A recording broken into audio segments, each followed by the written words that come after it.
जय हिंद बच्चों, कैसे हैं आप सभी लोग। उम्मीद है आप सभी अच्छे होंगे और अपनी पढ़ाई को बहुत अच्छे तरीके से कर रहे होंगे। सभी बच्चों को कृष्ण जन्माष्टमी की हार्दिक शुभकामनाएं। बच्चों, मैंने पहले आपको पार्ट 1 पार्ट 2 कक्षा 10 विज्ञान के जो पहला पार्ट है रासायनिक अभिक्रिया एवं समीकरण उसके अपलोड कर दिए थे। किसी कारणवश तीसरा पार्ट अपलोड होने में देरी हो गई है, जिसके लिए आप लोगों को पढ़ाई में काफ़ी विघ्न आया होगा। इसलिए मैं आज ये रासायनिक अभिक्रिया के जो प्रकार हैं वो आपको थर्ड पार्ट के रूप में आपको पढ़ा रहा हूँ। तो कुछ अभिक्रियाओं को पार्ट 3 और कुछ अभिक्रियाओं में को पार्ट 4 में आपको पढ़ाया जाएगा। तो यहाँ पर मैं रासायनिक अभिक्रियाओं के प्रकार आपको पढ़ाने जा रहा हूँ, जो कि कक्षा 10 विज्ञान का काफ़ी महत्वपूर्ण टॉपिक है। तो इसमें हम लोग देखेंगे आज पहली अभिक्रिया जो है संयोजन अभिक्रिया। संयोजन का शाब्दिक अर्थ होता है जुड़ना, यानी इसमें दो या दो से जो अधिक अभिकारक होंगे वो आपस में जुड़कर एकल उत्पाद बनाएंगे। तो आप देखें इसकी परिभाषा कि यहाँ पर आप अपनी स्क्रीन पर देख रहे होंगे, ऐसी रासायनिक अभिक्रिया जिसमें दो या दो से अधिक अभिकारक मिलकर एकल उत्पाद बनाते हैं। यानी इसमें इस अभिक्रिया में आपको मोटी मोटी बात याद रखना है कि दो या दो से अधिक जब अभिकारक आपस मिलेंगे तो एक सिंगल प्रोडक्ट यानी एकल उत्पाद बनेगा। दो या तीन मिलकर एक बनाते हैं, दो या तीन मिलकर एक बनाते हैं। तो इसको कैसे समझ सकते हैं, जब तक हम उदाहरण नहीं देखेंगे तब तक हमको समझ में नहीं आएगा। तो आप देखिए, ये एक फॉर एग्जाम्पल एक उदाहरण है। तो इसमें आप देखेंगे A + B + C ये तीन अभिकारक जब आपस में जुड़े तो जुड़कर एक D प्रोडक्ट बनाया, यानी D उत्पाद बनाया। ये एकल उत्पाद है। तो इस प्रकार की अभिक्रिया जिसमें दो या दो से अधिक अभिकारक आपस में मिलकर एकल उत्पाद बनाते हो तो उसको संयोजन अभिक्रिया के नाम से जाना जाता है। अब इसको अपन लोग एक उदाहरण से देखेंगे कि किस प्रकार से संयोजन अभिक्रिया हो सकती है। यानी आप देखें, यहाँ पर पहला जो उदाहरण है, मैग्नीशियम जो है उसने ऑक्सीजन से क्रिया की और मैग्नीशियम ऑक्साइड बनाया। तो यहाँ आप देखेंगे ये जो मैग्नीशियम और ऑक्सीजन है इनको क्या बोलेंगे हम लोग, इनको हम लोग बोलेंगे अभिकारक। क्या बोलेंगे? अभिकारक। और ये जो सिंगल प्रोडक्ट मैग्नीशियम ऑक्साइड बना है ये एकल उत्पाद। तो इस प्रकार से ये संयोजन अभिक्रिया का काफ़ी अच्छा उदाहरण है कि एक या एक से अधिक अभिकारक या दो से अधिक अभिकारक जब आपस में मिलते हैं या जुड़ते हैं तो एक सिंगल प्रोडक्ट यानी सिंगल उत्पाद मैग्नीशियम ऑक्साइड का निर्माण करते हैं। इसके पश्चात आप दूसरा उदाहरण आप देखेंगे, N2 + 3H2 2NH3। तो यहाँ पर नाइट्रोजन और हाइड्रोजन दो अभिकारक मिलकर अमोनिया का निर्माण कर रहे हैं। इसको क्या बोलते हैं बेटा? ये अमोनिया गैस का निर्माण कर रहे हैं। तो ये भी संयोजन अभिक्रिया का काफ़ी अच्छा उदाहरण है। इसके पश्चात आप और सरल उदाहरण देखेंगे जो कि आपको परीक्षा की दृष्टि से काफ़ी सरल उदाहरण है, जिसको आपको लिखने में आसान होगा। C + O2 तीर का निशान CO2, कार्बन और ऑक्सीजन मिलकर कार्बन डाइऑक्साइड गैस का निर्माण करते हैं। तो यहाँ पर भी आप देख रहे हैं दो या दो से अधिक अभिकारक मिलकर एक एकल उत्पाद का निर्माण कर रहे हैं। तो इस प्रकार से आप ये तीनों उदाहरण लिख सकते हैं। परीक्षा में अगर एक उदाहरण पूछा जाए तो आप केवल एक ही लिखें, दो पूछे जाए तो दो लिखें।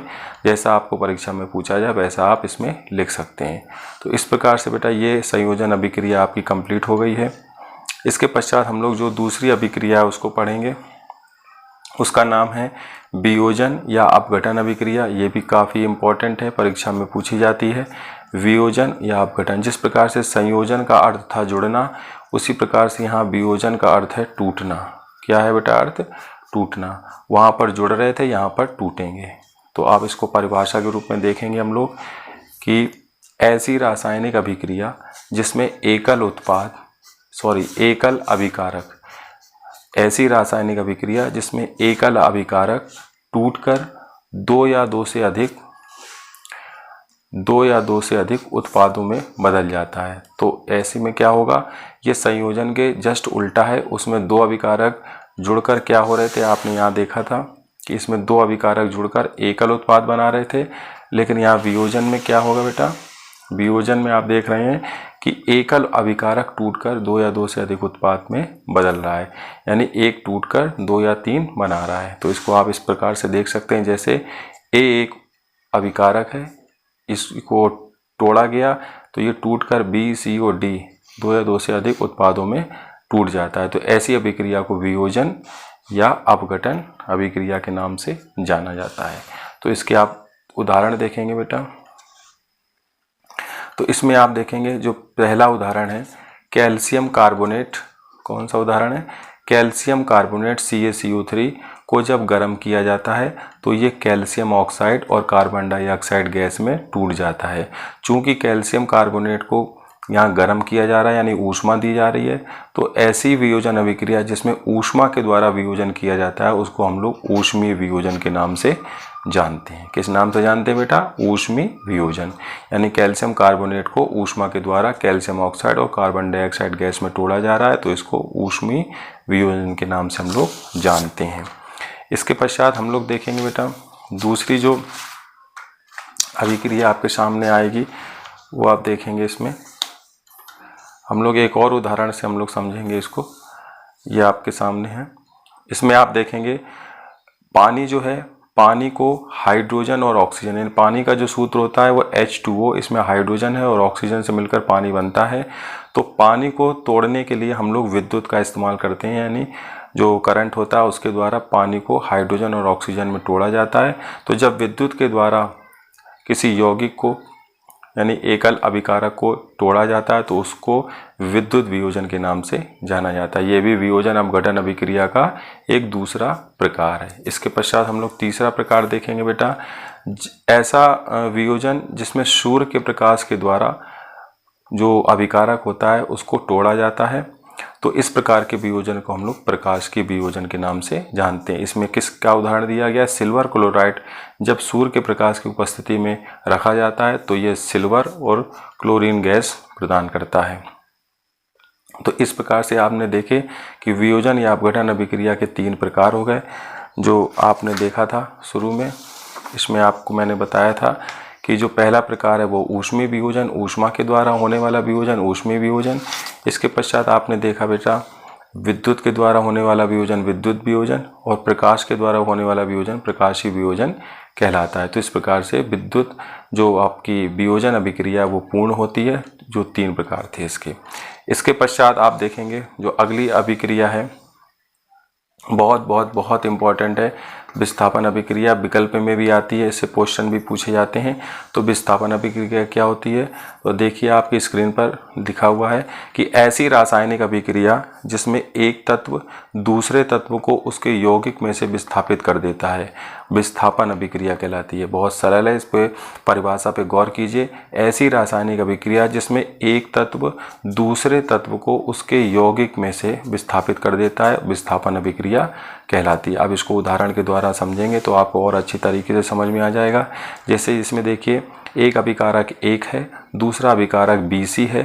तो इसमें तीर के निशान के पश्चात आप देखेंगे जो A अभिकारक था दूसरे तत्व B को उसके यौगिक BC में से उसने बाहर कर दिया, यानी B का स्थान किसने ले लिया? A ने।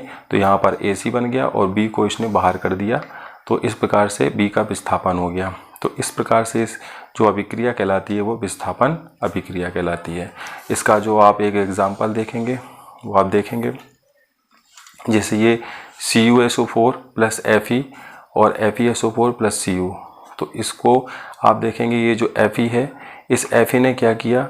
इस Cu को इस CuSO4 के परिवार से हटा दिया और उसकी जगह जाकर खुद बैठ गया। तो यहाँ पर बना लिया उसने FeSO4 और जो Cu था ये अलग हो गया, यानी विस्थापित हो गया। तो इस प्रकार से जो कॉपर सल्फेट था उसकी जगह फेरस सल्फेट बन गया और कॉपर अलग हो गया। तो इस प्रकार से ये विस्थापन अभिक्रिया का काफ़ी महत्वपूर्ण उदाहरण है। इसके पश्चात आप दूसरा उदाहरण देखेंगे जो जिंक है। जिंक एक तत्व है, दूसरा जो तत्व है कॉपर, उसका जो यौगिक है कॉपर सल्फेट, उस यौगिक में से इसने क्या किया? कॉपर की जगह अपना स्थान ले लिया और इस कॉपर को उसने यहाँ से विस्थापित कर दिया। तो ये क्या हुआ?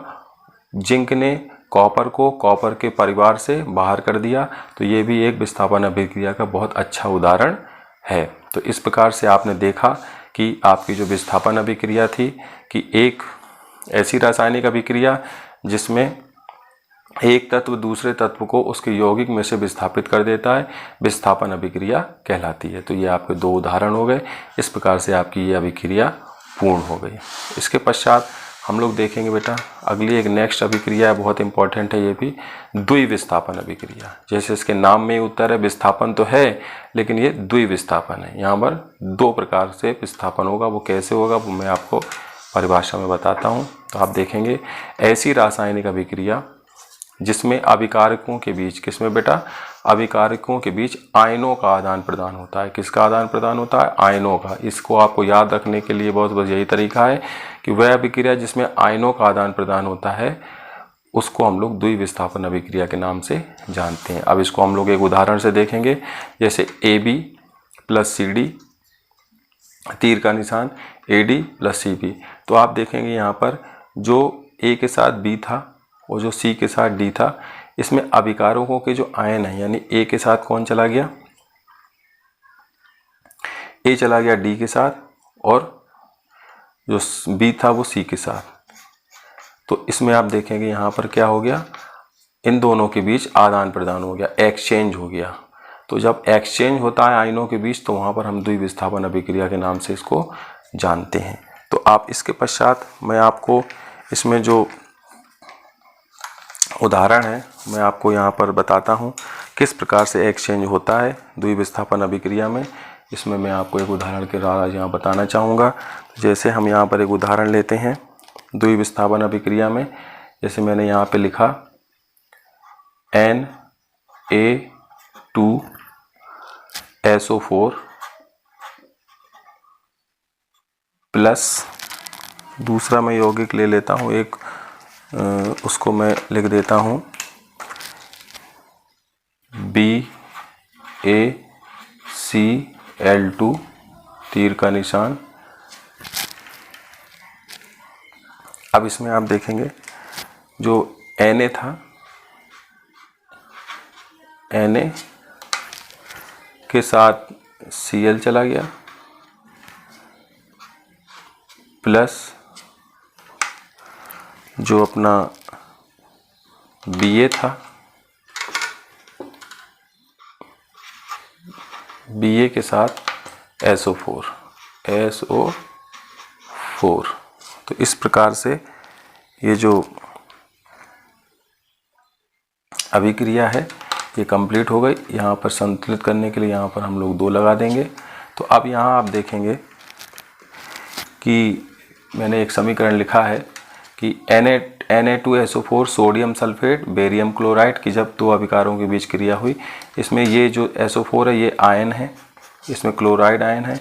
तो इसमें आप देख रहे होंगे जो सोडियम है वो क्लोरीन के साथ चला गया और जो बेरियम है वो सल्फेट के साथ चला गया। यानी यहाँ पर आयनों का, ये आयन है और ये क्लोराइड आयन है, ये सल्फेट आयन है। यहाँ आयनों का एक्सचेंज हुआ है अभिकारकों के बीच, आयनों का एक्सचेंज हुआ है अभिकारकों के बीच। जैसे आपने यहाँ परिभाषा में देखा था कि अभिकारकों के बीच आयनों का आदान प्रदान होता है। तो यहाँ पर देख लीजिए साफ साफ आपको दिखाई दे रहा है कि आयनों के बीच क्या हो रहा है, अभिकारकों के बीच आयनों का आदान प्रदान हो रहा है। इसलिए इस अभिक्रिया को द्विविस्थापन अभिक्रिया के नाम से जाना जाता है। तो यहाँ पर क्या बना, सोडियम क्लोराइड और बेरियम सल्फेट, सोडियम क्लोराइड और बेरियम सल्फेट। तो इस प्रकार से ये द्विविस्थापन अभिक्रिया पूर्ण हो जाती है, जो कि आपकी विस्थापन अभिक्रिया के बाद चौथी अभिक्रिया है। तो इस प्रकार से आपने आज देखा कि आपने 4 प्रकार की अभिक्रियाओं को पढ़ा। दोबारा से बता देता हूँ आपको। पहले आपने पढ़ी आज बेटा रासायनिक अभिक्रियाओं के प्रकार में संयोजन अभिक्रिया। तो संयोजन अभिक्रिया आपको मैंने बताई, ऐसी रासायनिक अभिक्रिया जिसमें 2 या 2 से अधिक अभिकारक मिलकर एकल उत्पाद बनाते हैं उसको संयोजन अभिक्रिया के नाम से जानते हैं। यानी A + B + C मिलकर D बनाते हैं। उसके ये बहुत सारे उदाहरण मैंने आपको बताए। इसके प्रकार आपने देखा वियोजन या अपघटन अभिक्रिया, ऐसी अभिक्रिया जिसमें एकल अभिकारक टूटकर 2 या 2 से अधिक उत्पादों में बदल जाता है उसको हम लोग वियोजन या अपघटन अभिक्रिया के नाम से जानते हैं। यहाँ पर एक बहुत महत्वपूर्ण बात है कि जो बेटा संयोजन अभिक्रिया और जो वियोजन अभिक्रिया ये एक दूसरे के विपरीत हैं। यहाँ पर जुड़ता है अभिकारक, यहाँ पर टूटता है अभिकारक।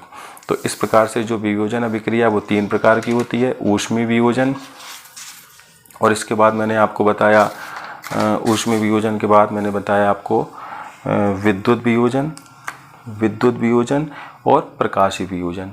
इसके पश्चात मैंने आपको पढ़ाया विस्थापन अभिक्रिया। विस्थापन अभिक्रिया ऐसी रासायनिक अभिक्रिया जिसमें एक तत्व दूसरे तत्व को उसके यौगिक में से विस्थापित कर देता है, विस्थापन अभिक्रिया कहलाती है। मैंने उसके आपको 2 उदाहरण दिए। आयरन जब कॉपर सल्फेट के साथ क्रिया करता है तो वो फेरस सल्फेट और कॉपर बनाता है, और जिंक कॉपर सल्फेट के साथ जब क्रिया करता है तो उस कॉपर सल्फेट में से कॉपर को विस्थापित कर देता है। तो इस प्रकार से आपने देखा यहाँ पर विस्थापन अभिक्रिया के उदाहरण हो गए। फिर मैंने आपको बताया द्विविस्थापन अभिक्रिया, ऐसी रासायनिक अभिक्रिया जिसमें अभिकारकों के बीच आयनों का आदान प्रदान होता है, उसे हम द्विविस्थापन अभिक्रिया के नाम से जानते हैं। और इसका मैंने आपको बहुत ही सुंदर सा उदाहरण दिया जो आपकी बुक में भी दिया है कि Na2SO4 BaCl2 यानी सोडियम सल्फेट जब बेरियम क्लोराइड के साथ क्रिया करता है तो यहाँ पर देखिए सोडियम ने क्लोराइड आयन के साथ अभिक्रिया कर ली और सल्फेट ने बेरियम के साथ अभिक्रिया कर ली। तो यहाँ पर अभिकारकों के बीच आयनों का आदान प्रदान हो रहा है, यानी सल्फेट जो है वो बेरियम के साथ चला गया और क्लोराइड जो है वो सोडियम के साथ जुड़ गया। तो इस प्रकार से यहाँ पर द्विविस्थापन अभिक्रिया कंप्लीट हो जाती है। तो बच्चों अब अगले पार्ट में मैं आपको जो शेष बची हुई अभिक्रियाएं हैं उसके बारे में मैं पढ़ाऊँगा। तो अभी तक जिन बच्चों ने इस चैनल को सब्सक्राइब नहीं किया है तो इस चैनल को सब्सक्राइब करें। आशा करते हैं आपको ये रासायनिक अभिक्रिया के चारों प्रकार बहुत ही सरल तरीके से समझ में आ गए होंगे। तो अगर आपको इससे संबंधित कोई प्रश्न पूछना हो तो आप कमेंट बॉक्स में आप प्रश्न पूछ सकते हैं, जिसका कि उत्तर आपको दे दिया जाएगा। मिलते हैं फिर नई जानकारी, नई अपडेट के साथ, नए टॉपिक के साथ। तब तक के लिए सभी विद्यार्थियों को जय हिंद, जय भारत।